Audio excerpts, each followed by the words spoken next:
And welcome back to Boni's Life, the channel where we decode the complex world of finance and economics to help you navigate your financial future. In just a few weeks, on December 10th, the Federal Reserve will make one of its most anticipated decisions of the year. Will they cut interest rates for a third time, or will they hold steady?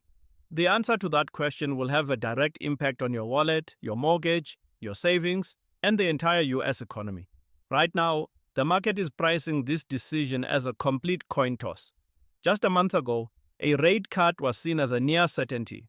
With a 95% probability today, that probability has plummeted to around 43%. So, what happened? Why is the Fed so deeply divided, and what does it mean for you? In this episode, we are going to conduct an intensive investigation into the probabilities. We will analyze the latest economic data, dissect the arguments from within the Federal Reserve, examine the unprecedented political pressure from the White House, and even look back in history to a time when the US faced a similar economic threat. This is a complex story, but by the end of this episode, you will have a clear understanding of the forces at play and what to expect from the Fed's crucial December meeting. Let's get started. To understand the Fed's dilemma, we first need to look at the economic data they use to make their decisions. And right now, that data is painting a very confusing picture. The Federal Reserve has what's called a dual mandate: to promote maximum employment and to maintain stable prices, which they define as a 2% inflation rate. The problem is, the two sides of their mandate are currently sending opposite signals. On one hand, the labor market is showing clear signs of cooling. After a period of robust job growth, hiring has slowed significantly. The unemployment rate, last reported at 4.3% in August, is expected to tick up to 4.5% next year. Major banks like Goldman Sachs see this weakness as genuine. This slowdown in the job market is the primary reason why many are calling for a rate cut. Lower interest rates make it cheaper for businesses to borrow and invest, which should, in theory, stimulate hiring and economic activity. On the other hand, inflation remains stubbornly persistent. The Fed's preferred measure of inflation, the Personal Consumption Expenditures (PCE) index, has been above the 2% target for more than 4 years, the longest streak since 1995. While it has come down from its peak, it's still hovering around 3%, or cutting rates could pour fuel on this inflationary fire, pushing prices even higher for everyday Americans. This is the classic economic double whammy known as stagflation, stagnant growth, and high inflation. To make matters even more complicated, the recent government shutdown has thrown a wrench into the works. The shutdown delayed the release of critical economic data for October, and some of that data may never be released. This means the Fed is essentially flying partially blind, making a difficult decision even harder. They are being forced to rely on a patchwork of official and alternative data, increasing the uncertainty surrounding their forecasts. This confusing economic picture has led to a deep and public divide within the Federal Reserve's key policymaking body, the Federal Open Market Committee, or FOMC. The committee is split into two main camps: the doves, who are more concerned about the weakening labor market and favor cutting rates, and the hawks, who are more concerned about high inflation and want to hold rates steady or even raise them. Let's meet some of the key players. In the dovish corner, we have Fed Governor Christopher Waller. In a recent speech titled "The Case for Continuing Rate Cuts," he made his position crystal clear. He said, and I quote, "With underlying inflation close to the FOMC's target and evidence of a weak labor market, I support cutting the committee's policy rate by another 25 basis points at our December meeting." Waller argues that the risk of a sharp downturn in the labor market is greater than the risk of inflation accelerating. He sees a December cut as a form of risk management or insurance against a potential recession. Another prominent dove is Stephen Miran, a recent appointee of President Trump. Miran is even more aggressive, having voted for a larger half-point rate cut at the last meeting, when the committee only approved a quarter-point cut. These governors, all appointed by the current administration, are pushing hard for more stimulus. In the hawkish corner, we have several regional Fed presidents. Beth Hammack, the president of the Cleveland Fed, recently warned, "We've got this persistent high inflation that is sticking around Getting back to 2% is critical to our credibility. The hawks are worried that if the Fed cuts rates now, it will signal that they are not serious about fighting inflation, which could cause prices to spiral even higher. They believe the Fed's credibility, which is its most valuable asset, is on the line. Even the Fed's vice chair, Philip Jefferson, has urged caution, stating that the central bank should go slowly, because the current interest rate is likely nearing a neutral level, meaning it is no longer discouraging economic activity. This division is highly unusual. The October rate cut saw dissents in both directions, one member voting for a bigger cut and another voting for no cut at all.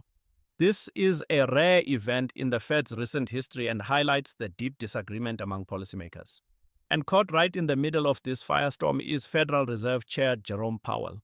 His job is to build a consensus out of these strongly differing views.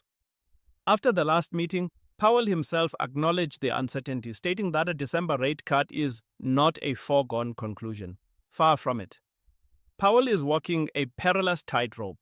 If he sides with the doves and cuts rates, he risks alienating the hawks and losing the Fed's credibility in the fight against inflation. If he sides with the hawks and holds rates steady, he risks being blamed for a recession if the labor market continues to weaken. Adding to the pressure, Powell's own term as chair is set to end in May of 2026, and there is already speculation about who President Trump might nominate to replace him. This political uncertainty adds another layer of complexity to an already difficult job. Powell must not only manage the economy, but also protect the institution of the Federal Reserve itself. Which brings us to one of the most controversial aspects of this story: the unprecedented political pressure being exerted on the Federal Reserve by the Trump administration. The Federal Reserve was designed to be an independent institution, shielded from short-term political pressures. This independence is considered essential for making sound, long-term monetary policy decisions. However, President Trump has repeatedly and publicly attacked the Fed and Chair Powell for not cutting rates faster and further. He has called for rate cuts totaling as much as 3 percentage points, a massive stimulus that most economists believe would be highly inflationary. The Fed, so far, has only delivered 2 quarter-point cuts this year. This gap between the president's demands and the Fed's actions has been a major source of tension. The pressure has gone beyond just words. The administration took the unprecedented step of attempting to fire a sitting Fed governor, Lisa Cook, an action that has never been attempted in the Fed's 112-year history. A federal judge ultimately blocked the move, but the attempt itself sent shockwaves through the financial world. The administration also successfully appointed one of its own, Stephen Miran, a top White House economic advisor, to the Fed's board. As we noted, Miran has been the most aggressive dove on the committee, consistently voting for larger rate cuts. This sustained pressure campaign threatens the very foundation of the Fed's independence. It puts Chair Powell in an impossible position. If the Fed cuts rates in December, it could be seen as caving to political pressure, which would severely damage its credibility. If it doesn't cut rates, it faces the wrath of the White House. This political drama is a significant wild card in the December decision. To truly understand the stakes of the Fed's current dilemma, we need to take a trip back in time to the 1970s, a period known as the Great Inflation. The parallels to our current situation are striking and offer a cautionary tale. From 1965 to 1982, the United States experienced a devastating combination of stagnant economic growth and runaway inflation. The very definition of stagflation, inflation, which was just over 1% in the mid-1960s, soared to a peak of over 14% by 1980. It was, by one economist's account, the greatest failure of American macroeconomic policy in the post-war period. What caused this disaster? The root cause, economists now agree, was a failure of Federal Reserve policy. At the time, policymakers were captivated by a theory known as the Phillips curve, which suggested that there was a stable trade-off between unemployment and inflation. They believed they could buy a permanently lower unemployment rate by accepting a modestly higher rate of inflation. This proved to be a fateful error. As economists like Milton Friedman and Edmund Phelps had warned, the trade-off was a false bargain. As people came to expect higher inflation, they demanded higher wages, which in turn pushed prices even higher, creating a vicious wage price spiral. To keep unemployment low, the Fed had to generate more and more inflation. Compounding this era was intense political pressure, particularly from the Nixon administration, to keep the economy booming ahead of elections. The Fed, lacking the strong institutional independence it has today, often caved to this pressure, allowing the money supply to grow excessively and fueling the inflationary fire. The result was a lost decade of economic misery. The Great Inflation was only conquered when a new Fed chair, Paul Volcker, took drastic and painful measures. In the early 1980s, Volcker raised interest rates to unprecedented levels, inducing a severe recession to finally break the back of inflation. It was a bitter pill to swallow, but it restored the Fed's credibility and set the stage for decades of subsequent economic stability. So, what are the lessons for today? The parallels are clear. A conflict between the Fed's dual mandate, intense political pressure, and the risk of stagflation. However, there are also crucial differences. Inflation today, at around 3%, is nowhere near the 14% peak of the 1970s. The Fed now has a clear 2% inflation target and a much better understanding of the dangers of the Phillips curve trap. And despite the current pressures, the institution of the Fed is far more independent than it was in the 1970s. Nevertheless, the ghost of the Great Inflation looms large over the December meeting. The hawks on the committee are determined not to repeat the mistakes of the past. They know that once credibility is lost, it is incredibly painful and costly to regain. So, with the Fed divided and the data unclear, what are the experts on Wall Street predicting? Here too, we see a fascinating split between the economists and the market itself.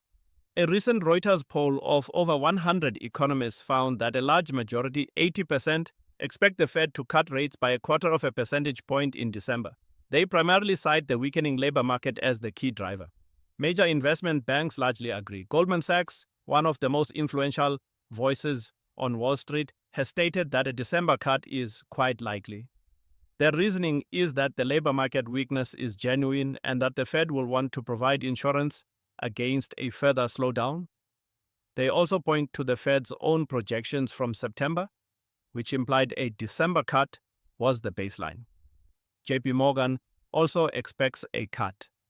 Morgan Stanley is a bit more cautious, forecasting a cut but acknowledging that the decision could be at risk if upcoming economic data comes in stronger than expected. However, the market itself is telling a different story. As we mentioned, the CME FedWatch tool, which tracks futures contracts to gauge market expectations, currently puts the probability of a cut at only about 43%. This is a dramatic drop from the 95% probability priced in just a month ago. This divergence between the economists and the market traders highlights the extreme uncertainty surrounding the decision. The traders, it seems, are taking Fed Chair Powell's warnings of a coin toss very seriously. So let's break it all down into the most likely scenarios for the December 10th meeting. Scenario 1, the hawkish cut. In this scenario, the Fed votes to cut rates by 0.25%, but the announcement is accompanied by strong language signaling that this is likely the last cut for a while. Chair Powell would emphasize that the Fed is now entering a wait-and-see mode. This would be a compromise solution, giving the doves the cut they want while reassuring the hawks that the Fed is not embarking on a long easing cycle. This would be a way for Powell to build consensus. I would put the probability of this scenario at around 45 to 55%. Scenario 2, the prudent pause. In this scenario, the Fed decides to hold interest rates steady at their current level. The announcement would emphasize the persistence of inflation and the need for more data. Before making another move, they would likely signal that a cut is still possible in January or March if the labor market continues to deteriorate. This would be a victory for the hawks and a clear signal that the Fed is prioritizing its inflation-fighting credibility. Given the current market pricing and the deep divisions, I would also place the probability of this scenario at around 45 to 55%. As you can see, it is incredibly close. The decision will likely come down to the wire and depend heavily on the final pieces of economic data that are released in the coming weeks. It could very well be a split vote, perhaps 7-5 or even 6-6, with a tie-breaking vote, making Chair Powell's leadership more critical than ever. Now, let me add some additional context that makes this decision even more complex. The Federal Reserve is not just looking at current data, they are trying to forecast the future. And right now, the future is particularly murky. We have several major economic uncertainties on the horizon that could dramatically shift the landscape. First, there is the question of tariffs. The Trump administration has implemented significant tariffs on imports from China and other countries. These tariffs act like a tax on consumers and businesses, pushing prices higher. The Fed has to decide whether tariff-driven inflation is temporary or permanent.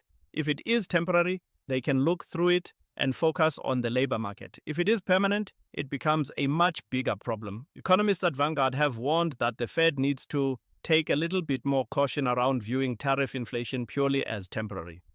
Second, there is the impact of the Department of Government Efficiency, or DOGE, which has been tasked with dramatically reducing the size of the federal workforce. Goldman Sachs has noted that deferred resignations of government employees instigated by the Department of Government Efficiency are likely to generate a negative payrolls report in October and weigh a bit on November.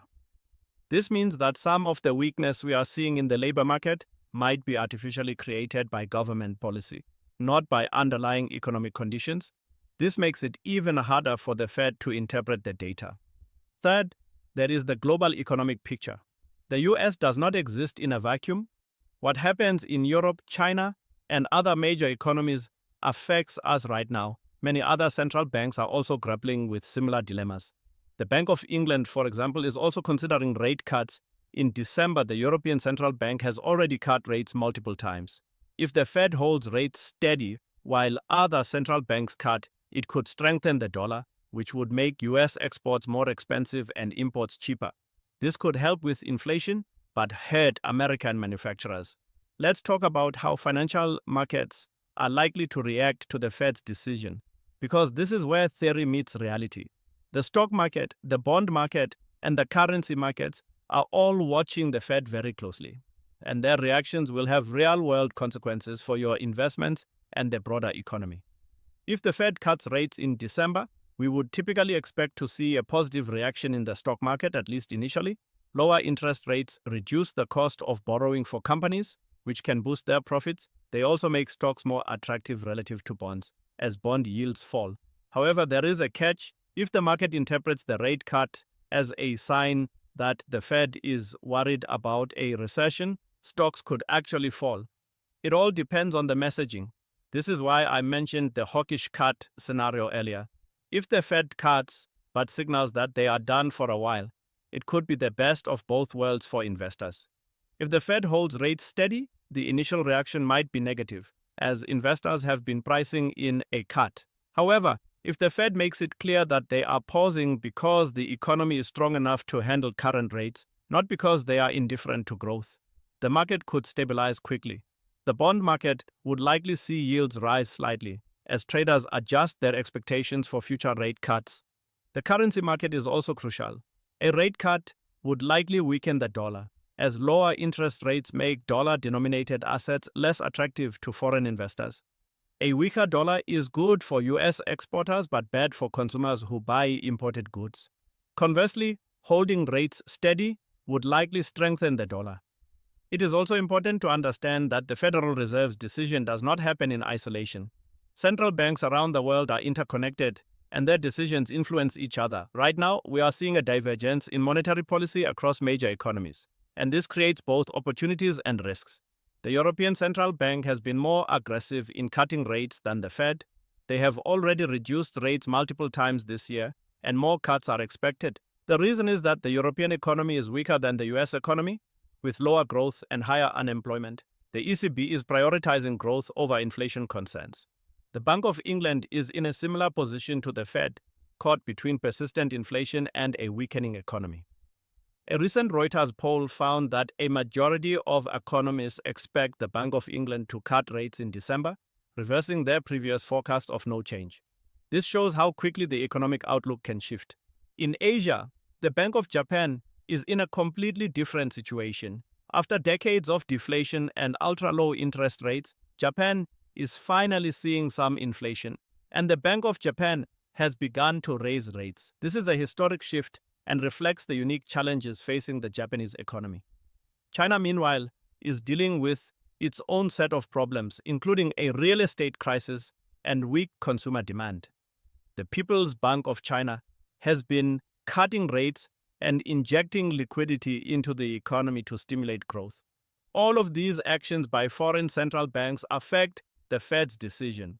If the Fed holds rates steady while other central banks cut, it could lead to a surge in the value of the dollar, which would have significant implications for global trade and financial markets. This is yet another factor that Chair Powell and his colleagues must weigh. For those of you who are new to following the Fed, let me take a moment to explain some of the technical terms we have been using, because understanding these details will help you make sense of the news coverage in the coming weeks. When we talk about the Fed cutting rates by 25 basis points or a quarter point, we are referring to the federal funds rate, which is the interest rate that banks charge each other for overnight loans. This might sound obscure, but it is actually the most important interest rate in the entire economy, because it influences all other interest rates, mortgages, car loans, credit cards, savings accounts, everything. A basis point is 1/100th of a percentage point. So 25 basis points equals 0.25% or a quarter of a percent. When the Fed cuts rates by 25 basis points, they are lowering the federal funds rate by 0.25%. Right now, the federal funds rate is in a range of 3.75% to 4.00%. If the Fed cuts by 25 basis points in December, that range would move down to 3.50% to 3.75%. The reason the Fed uses a range rather than a single number is that the federal funds rate is determined by the market, by the actual transactions between banks. The Fed influences this rate by buying and selling government securities, but they do not set it directly. The range represents the Fed's target. Now, you might be wondering, if the Fed only controls the overnight rate between banks, how does that affect your mortgage or car loan? The answer is that all interest rates in the economy are connected. When the Fed lowers the federal funds rate, it becomes cheaper for banks to borrow money, and they pass those savings on to consumers and businesses in the form of lower interest rates on loans. Conversely, when the Fed raises rates, borrowing becomes more expensive across the board. It is also important to understand that the Fed's actions work with a lag. When the Fed cuts rates, it does not instantly stimulate the economy. It takes time, usually several months, for the effects to filter through the financial system and into the real economy. This is one reason why the Fed has to be forward-looking and make decisions based on where they think the economy will be in 6 months or a year, not just where it is today. Behind all of these statistics and economic theories are real people. Families trying to make ends meet, small business owners trying to keep their doors open, retirees living on fixed incomes. The Fed's decision will affect all of them in different ways. And it is important to remember that this is not just an abstract debate among economists, it has real-world consequences. For a young couple trying to buy their first home, the difference between a rate cut and a rate hold could mean the difference between affording their dream house or having to wait another year. Mortgage rates have already come down from their peak, but they are still significantly higher than they were a few years ago. A Fed rate cut could push them down further, making home ownership more accessible. For a small business owner, lower interest rates could make it easier to take out a loan to expand their business, hire more employees, or invest in new equipment. Higher rates, on the other hand, make borrowing more expensive and can force businesses to delay growth plans or even lay off workers. For retirees living on savings, the calculus is reversed. Lower interest rates mean lower returns on savings accounts and certificates of deposit, which can squeeze their budgets. Many retirees have been struggling with the low interest rates of the past decade, and they were finally starting to see better returns. A rate cut would be unwelcome news for them. For workers, the Fed's decision affects their job security and wage growth. If the Fed cuts rates and successfully stimulates the economy, it could lead to more hiring and higher wages. But if the Fed cuts too much and inflation accelerates, their wages might not keep up with rising prices, leaving them worse off in real terms. This is the fundamental tension at the heart of the Fed's dual mandate. Policies that help one group can hurt another. The Fed's job is to balance these competing interests and make decisions that are best for the economy as a whole, even if that means some people will be disappointed.